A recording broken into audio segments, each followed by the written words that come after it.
बच्चों, मैं राजेंद्र गांधी अपने YouTube चैनल में आपका स्वागत करता हूं।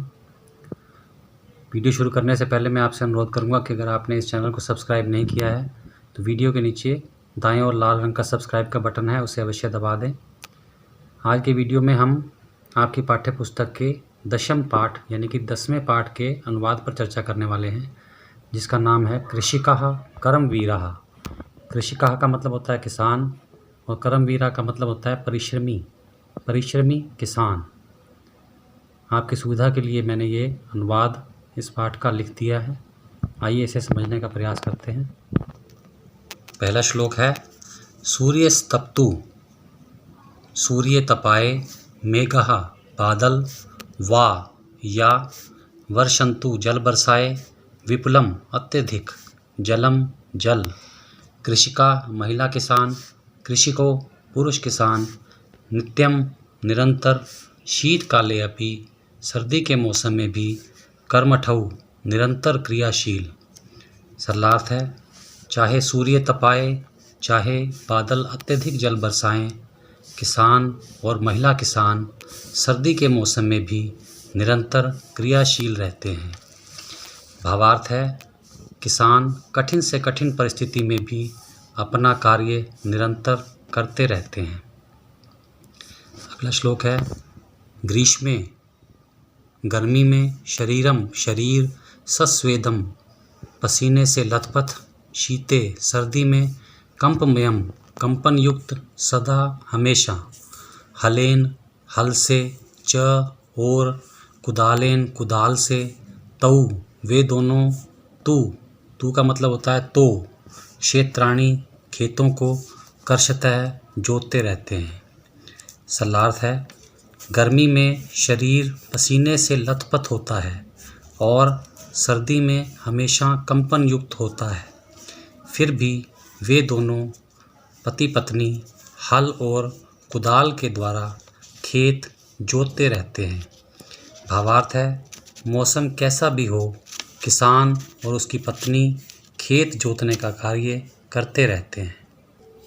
अगला है, पादयोर्न, पैरों में नहीं हैं, पदत्राणे जूते, शरीरे शरीर पर, वसनानी वस्त्र, नो नहीं, निर्धनम गरीबी, जीवनम जीवन, कष्टम दुख, सुखम सुख, दूरे दूर, ही तिष्ठति रहता है।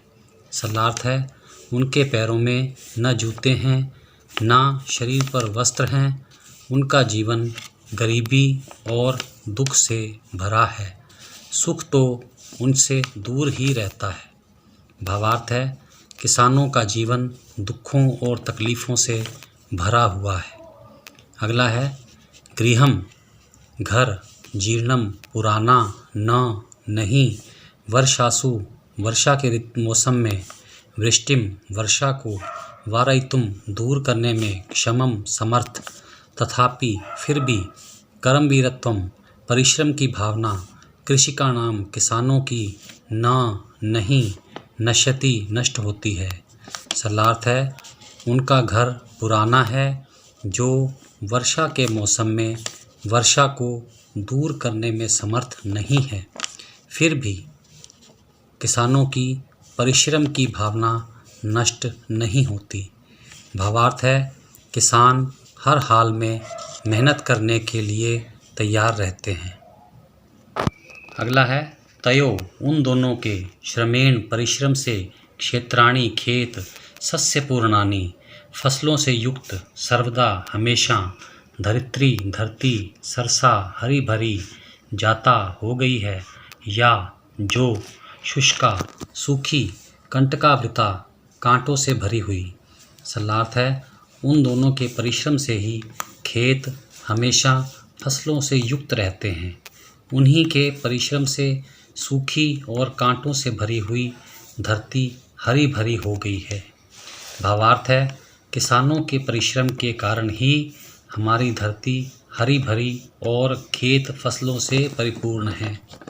अगला है, शाकम अन्नम, यानी कि शाक मतलब सब्जी, अन्नम अनाज, फलम फल, दुग्धम दूध, दत्वा देकर, सर्वेभ्य सबके लिए, एव ही, तौ वे दोनों क्षुधा भूख तृषा कुलौ, प्यास से व्याकुल नित्यम निरंतर विचित्रौ, अनोखे जनपालकौ, जनपालक।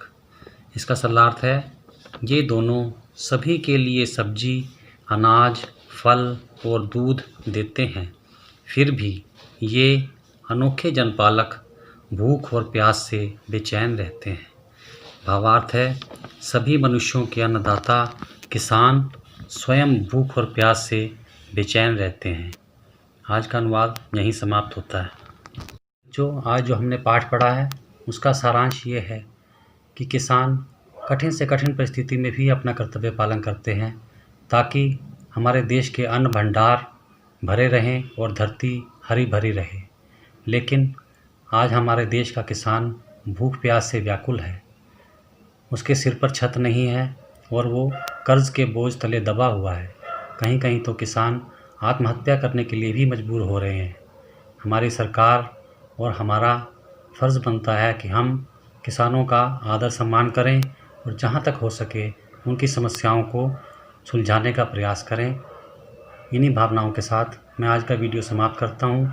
अगर आपने इस चैनल को सब्सक्राइब नहीं किया है तो अवश्य कर लें। धन्यवाद। इस वीडियो को लाइक, शेयर और सब्सक्राइब अवश्य कर लें ताकि आपको मेरे आने वाले वीडियो की सूचना मिल सके।